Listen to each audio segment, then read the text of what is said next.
Romanos 1. Exégesis y marco jurídico teológico. 1. Saludo y credenciales amparo de la causa. Versículo del 1 al 7. Versículo 1. Pablo, siervo de Jesucristo, llamado a ser apóstol, apartado para el Evangelio de Dios. Explicación. Pablo inicia formalizando su estatus. El término siervo, doulos, en el ámbito legal romano, hacía referencia al esclavo, cuya propiedad y derechos pertenecían totalmente a su amo, dominus. Sin embargo, en la tradición jurídica hebrea, Éxodo 21, el Eved Yahweh era un título de honor de quien actuaba como embajador plenipotenciario de la divinidad. Marco jurídico histórico. Pablo presenta su carta de personería, legatio. No actúa por derecho propio, sino como embajador revestido de la autoridad del mandante, legatus. Referencias históricas y patrísticas. Juan Crisóstomo, homilía sobre Romanos, homilía primero, destaca que Pablo se declara esclavo de Cristo antes que libre frente a los hombres, convirtiendo el título de servidumbre en la máxima dignidad legal del apóstol. Orígenes, comentario sobre Romanos, libro primé, señala que el término apartado, aforismenos, alude tanto a la segregación farisaica original de Pablo como a su consecución real, ser reservado legalmente para el uso exclusivo del Evangelio. Versículos 2 al 4. Que él había prometido antes por sus profetas en las Santas Escrituras acerca de su Hijo, nuestro Señor Jesucristo, que era del linaje de David según la carne, que fue declarado Hijo de Dios con poder, según el Espíritu de Santidad, por la resurrección de entre los muertos. Explicación.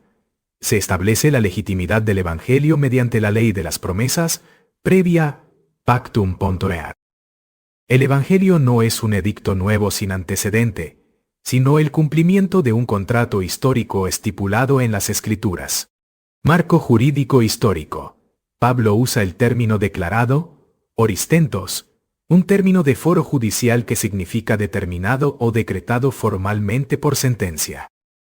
La resurrección opera en este esquema como la prueba pericial sumaria que convalida el estatus de Jesucristo como Hijo de Dios con poder. Referencias históricas y patrísticas. Ambrosiaster, comentario sobre las epístolas de Pablo, ad loc, resalta la doble estirpe, la legitimación dinástica terrenal, linaje de David, requisito sucesorio regio, frente a la investidura divina respaldada por el Espíritu. Agustín de Hipona, Expositio Quarundam, Propositionum ex epistola ad Romanos, remarca que la resurrección funciona como la proclamación oficial, publicatio, de la deidad investida. Versículos 5 al 7. Y por quien recibimos la gracia y el apostolado, para la obediencia a la fe en todas las naciones por amor de su nombre, entre las cuales estáis también vosotros, llamados a ser de Jesucristo, a todos los que estáis en Roma, amados de Dios, llamados a ser santos, gracia y paz a vosotros, de Dios nuestro Padre, y del Señor Jesucristo. Explicación. Pablo fundamenta su jurisdicción apostólica hacia los gentiles, legatio ad gentes. La gracia no es solo favor desmerecido, sino la provisión legal de competencia para ejercer el ministerio. Marco jurídico histórico. La obediencia a la fe, hypakon pistios, implica someterse al nuevo orden jurídico espiritual del reino. Pistis en griego y fides en latín no eran meramente emociones, sino la lealtad y cumplimiento formal de un pacto o alianza. Foedus. Referencias históricas y patrísticas. Clemente de Roma, primera epístola a los Corintios, capítulo 35 al 36, concibe la paz y gracia bajo el modelo de la concordia procesal y comunitaria dentro de la Iglesia como civitas de Dios. 2. Obligación moral y misión apostólica, versículos del 8 al 15. Versículos 8 al 12. Primeramente, doy gracias a mi Dios mediante Jesucristo con respecto a todos vosotros, de que vuestra fe se divulga por todo el mundo. Porque testigo me es Dios, a quien sirvo en mi espíritu en el Evangelio de su Hijo, de que sin cesar hago mención de vosotros siempre en mis oraciones, rogando que de alguna manera tenga al fin, por la voluntad de Dios, un próspero viaje para ir a vosotros. Porque deseo veros, para comunicaros algún don espiritual, a fin de que seáis confirmados, esto es, para ser mutuamente confortados por la fe que nos es común, a vosotros y a mí. Explicación. Pablo valida sus intenciones mediante un juramento formal invocando a Dios como testigo legal. Testis. Marco jurídico histórico. La fórmula testigo me es Dios. Martisgar mou estinoteos. Sigue la estructura procesal del testimonio bajo juramento iurandum. En la jurisprudencia romana, jurar en falso ante las deidades conllevaba la pérdida total de credibilidad y sanciones de infamia. Referencias históricas y patrísticas. Teodoreto de Ciro, interpretación de la epístola a los romanos, comenta que Pablo invoca al juez supremo para demostrar la sinceridad de su afecto y evitar sospechas de negligencia por no haber ido antes a Roma. Versículos 13 al 15. Pero no quiero, hermanos, que ignoréis que muchas veces me he propuesto ir a vosotros, pero hasta ahora he sido estorbado, para tener también entre vosotros algún fruto, como entre los demás gentiles. A griegos y a no griegos, a sabios y a ignorantes, soy deudor. Así que, en cuanto a mí, a la disposición de ánimo estoy lista para anunciaros el Evangelio también a vosotros que estáis en Roma. Explicación.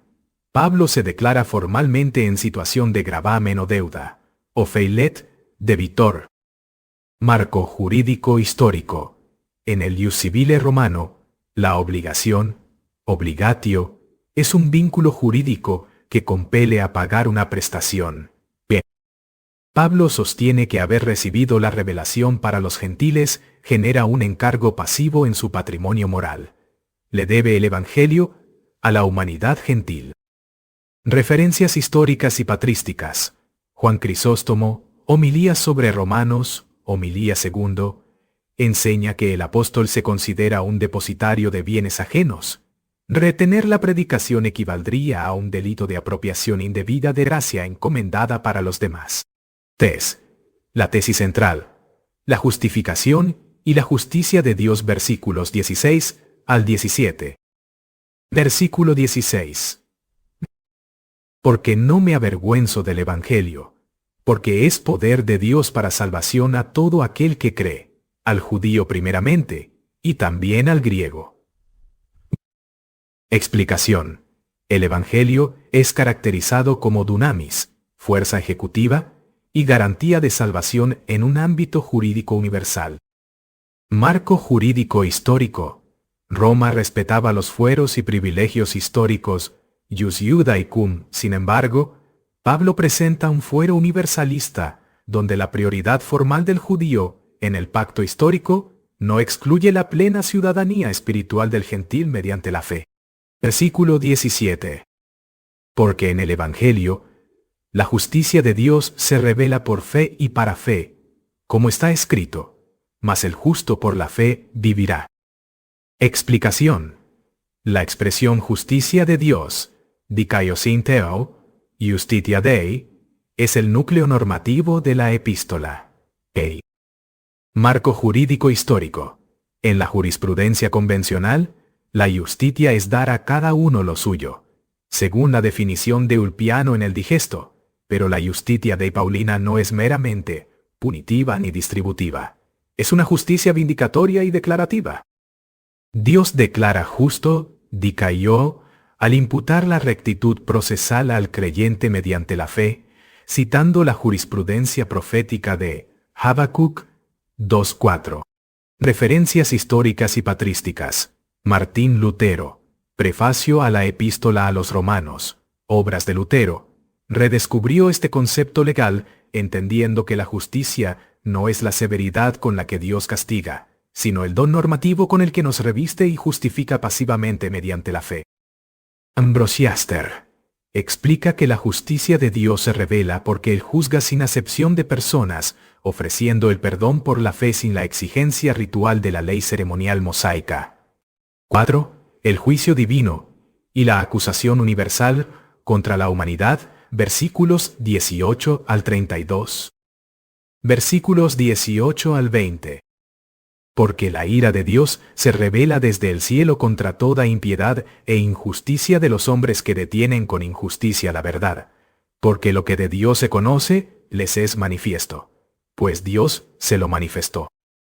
Porque las cosas invisibles de Él, su eterno poder y deidad, se ven claramente desde la creación del mundo, siendo entendidas por medio de las cosas hechas, de modo que no tienen excusa.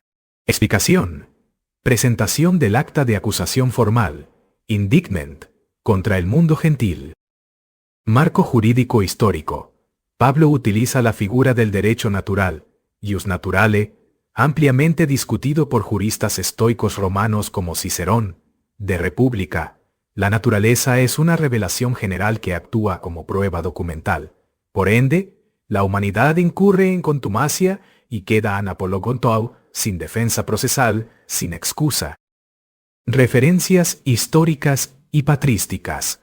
Teófilo de Antioquía, Autólico, libro primero, señala que el alma humana funciona como un espejo que debe estar limpio para percibir la ley implícita en la creación. Ireneo de León, contra las herejías, libro cuarto, argumenta que Dios nunca se dejó a sí mismo sin testimonio legal, de modo que el juicio divino es plenamente conforme a equidad. Versículos 21 al 23. Pues, habiendo conocido a Dios, no le glorificaron como a Dios, ni le dieron gracias, sino que se envanecieron en sus razonamientos, y su necio corazón fue entenebrecido. Profesando ser sabios, se hicieron necios, y cambiaron la gloria del Dios incorruptible, en semejanza de imagen de hombre corruptible, de aves, de cuadrúpedos y de reptiles. Explicación. Se configura el delito de lesa majestad espiritual, crimen laesae majestatis.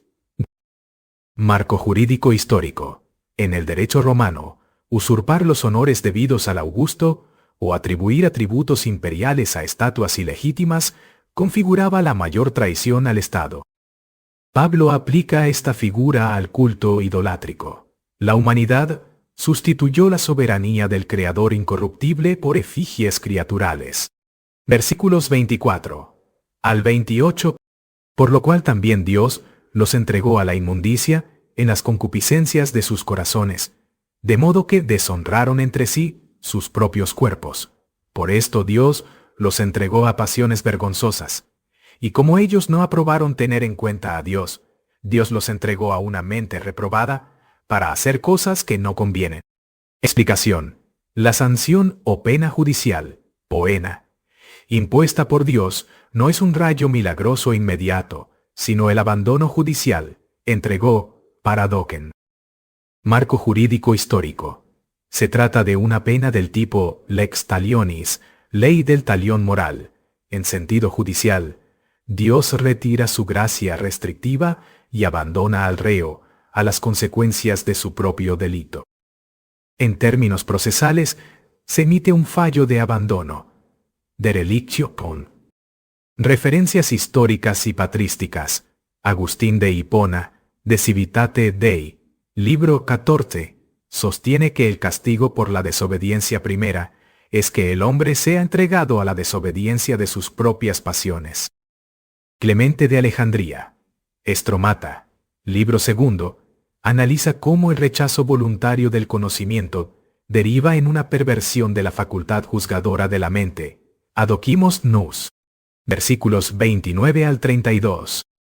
Estando atestados de toda injusticia, fornicación, perversidad, avaricia, maldad, llenos de envidia, homicidios, contiendas, engaños y malignidades, quienes habiendo entendido el juicio de Dios, que los que practican tales cosas son dignos de muerte, no solo las hacen, sino que también se complacen con los que las practican. Explicación. Cierre de la acusación formal con la lista de agravantes morales e intencionalidad consciente, dolo. Marco jurídico histórico. El versículo 32 establece el elemento del dolo expreso y el principio de complicidad procesal tanto. Sabían el edicto divino, dikaioma tu theo, la sentencia que califica estas conductas como capitales, pero no solo las cometieron sino que patrocinaron su práctica, convirtiéndose en coautores y encubridores de la infracción moral. Referencias históricas y patrísticas. Juan Crisóstomo, Homilía sobre Romanos, Homilía V, remarca la gravedad del final del versículo 32. Pecar por debilidad es grave, pero complacerse y legislar a favor del pecado ajeno demuestra una corrupción judicial absoluta de la conciencia.